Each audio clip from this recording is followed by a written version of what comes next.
Outside of this place in the Art Institute, I was there for an annual at that time. They did an annual, an American annual. And I looked out, and there were the railroad cars that would pass by, and I thought, these are the sculptures of America, right? So I took a railroad car and I cut it up and put it into a piece so that it moves. The moment you go inside, you change the center of gravity of the whole piece, and you then, through cables, you're moving that upper piece, or the upper piece moves in the wind and you feel it move. It's a very slight motion. But I'm into slow motion.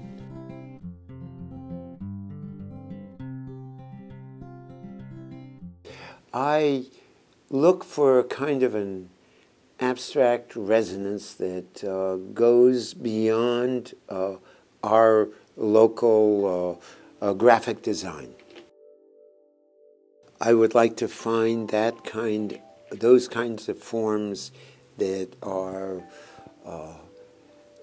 deep within our dream world, within our subconscious. I would like to be able to have people say, I think I saw that before, but then it was really just a dream that they had had. I think that there is, in a world that deals with symbolic forms like math and language and art and dreams and religion, where the human mind is using, whether verbally or through visual expression, is using symbols of a different kind. I would like to be able to reach to that moment where it would give joy, inspiration, invigorate the mind so that people who look at it would think differently about their lives, about their cooperative relationship with the art, with their world, with their neighbors, and thereby that they would act in a different way. That's the dream.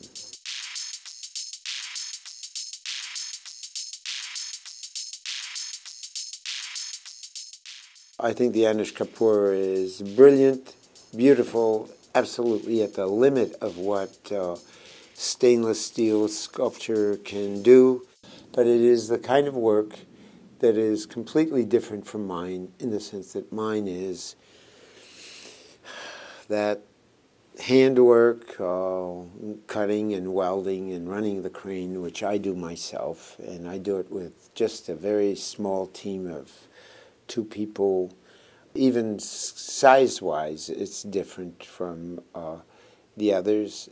I think that they're very beautiful works. I think that the Gehry is the best Gehry that there is in the United States, but the Anish Kapoor is like absolutely wonderful, and the Helmut Plenza with the projections and the water is absolutely playful for children. Therefore, I think it's excellent.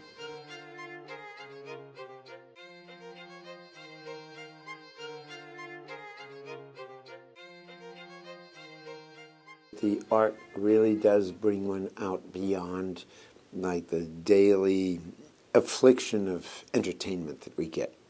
This entertainment keeps people in the status quo. That's what they want. And it pays for itself. However, what it does is has a really deadening effect.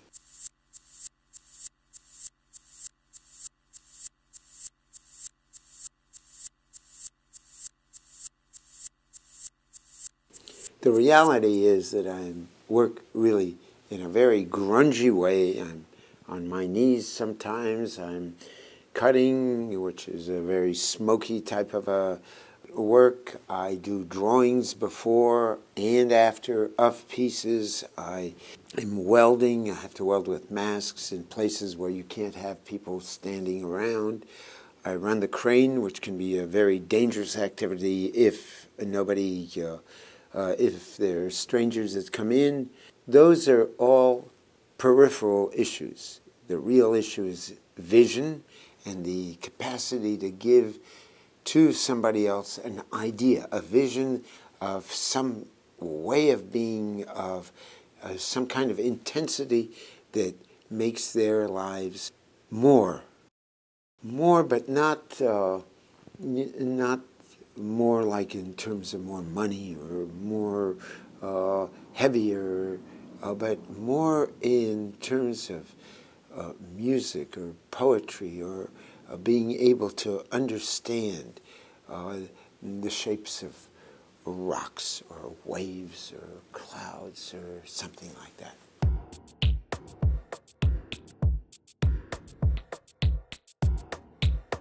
What is an artist's job when it comes to protest and civil discourse? You know, everybody has their own ideas, and I think that artists have that great danger of being caught by their own political beliefs so that their work suffers. Art is beyond democratic that way. It is for those who can accept and accept at the highest level of their own sensitivity. And in Millennium Park, you know, the offering is of at many different levels. There is music, there is fantastic architecture, there is the Anish Kapoor that turns one's own mirror image into part of a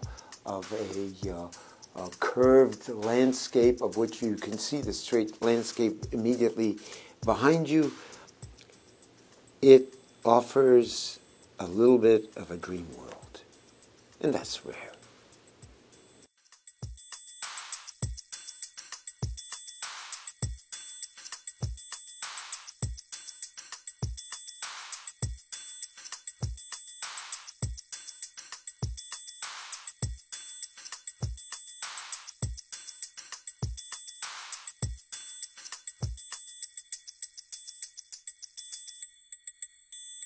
Look, the one thing I'm asking you to do is to put in that I say that George Bush is a war criminal.